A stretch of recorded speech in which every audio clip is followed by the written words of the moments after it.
Pope Francis remains hospitalized tonight with bronchitis, though his condition is said to be improving. The 88-year-old pontiff skipped his traditional Sunday noon blessing, declining to even come to his hospital window. It's his fourth hospitalization since his 2013 election and has raised questions about his increasingly precarious health. The latest on his condition this evening is that the therapy seems to be working. He's beginning to breathe regularly. This was one of the problems. He had breathing problems and he had speaking problems before he went in.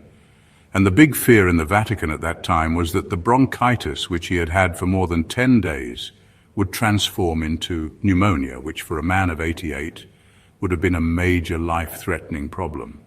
So now there was much relief in the Vatican when he accepted to go to hospital because he refused for more than a week. This is the second time in 12 years that he's not done the noonday prayer on the Sunday. They call it the Angelus. The first time was also when he was in hospital in June 2023 and when he had just been operated on and he could not do it. So it's rare, but today he insisted in sending a written message. Now Jerry, he keeps up a grueling pace despite his many ailments. He's had influenza and other health problems several times over the past 2 years. His predecessor, Benedict, resigned, citing health issues. But Pope Francis has so far dismissed the possibility of leaving office. He has said that he saw his election as Pope, as election for life, but he has written a letter like his predecessors, very early on saying that if something serious happened so that his mental faculties weren't working, then he would automatically resign. He also has made very clear, he said, Pope Benedict, his predecessor, the first pope to resign in 600 years, he said he's pioneered the way so others can follow. But he's made very clear so far he does not want to resign. And he said, you govern the church with your head, not with your feet. I think it's a difficult moment in the pontificate because he will be 89 at the end of this year. Few popes have governed the church as long as this, but he's very clear-minded. The future of the papacy. Who could succeed Pope Francis? Pope Francis, aged 88, has been hospitalized due to a complex polymicrobial respiratory tract infection. While the Vatican has assured the public that his condition is stable, there is growing speculation about the future leadership of the Catholic Church should he become unable to continue his duties or if a papal transition becomes necessary. How is a new pope chosen? In the event of a papal vacancy, the College of Cardinals, composed of all cardinals under the age of 80, convenes in a conclave within the Vatican's Sistine Chapel. The election process is conducted in strict secrecy, with repeated rounds of voting until one candidate secures a 2/3 majority. Potential successors to Pope Francis. Over the years, Pope Francis has appointed approximately 80% of the current cardinal electors, significantly shaping the ideological future of the Church. As a result, many of his appointees are seen as strong contenders for succession. Here are some of the most frequently mentioned names. 1. Cardinal Pietro Parolin, Italy, the Vatican's diplomatic chief, current role, Vatican Secretary of State, strengths. As the Church's top diplomat, he has vast experience dealing with world governments and managing international relations. He has been instrumental in negotiations between China and the Vatican, as well as working on sensitive diplomatic issues. Why he might be chosen.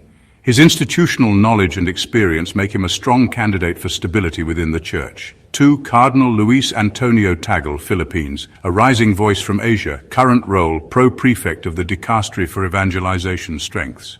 Seen as a close ally of Pope Francis, Tagle is charismatic, multilingual and popular among both traditional and progressive factions. As a Filipino cardinal, his election would signify the growing importance of Asia in the Catholic world. Why he might be chosen. He represents a younger, global face of Catholicism and aligns with Francis's vision of a more inclusive and missionary-focused church. 3. Cardinal Peter Turkson, Ghana, the African contender, current role, Chancellor of the Pontifical Academies of Sciences and Social Sciences. Strengths. Turkson has been an influential figure on issues of social justice, economic reform and climate change. He was previously head of the Vatican's Dicastery for promoting integral human development. Why he might be chosen. If elected, he would be the first African pope in over 1,500 years, reflecting the Church's rapid growth in Africa.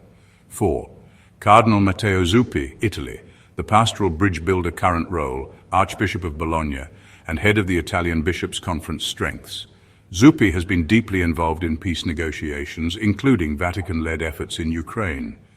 He is known for his progressive yet pastoral approach, similar to Pope Francis. Why he might be chosen. He balances traditional Catholic values with social activism, making him an appealing candidate for both conservatives and reformists. Could there be a surprise candidate? The papal conclave is unpredictable, and history has shown that outsiders can emerge as unexpected choices. Pope John Paul II, Karol Wojtyla, was relatively unknown outside Poland before his election in 1978, and Pope Francis himself was not considered a frontrunner in 2013. Possible wildcard candidates include Cardinal Jean-Claude Hollerich, Luxembourg, a leading voice in the Synod on Synodality advocating for church reform; Cardinal Christoph Schönborn, Austria, a respected theologian with experience in doctrinal matters; Cardinal Robert Sarah Guinea, a conservative voice who could appeal to traditionalists. The challenges facing the next pope.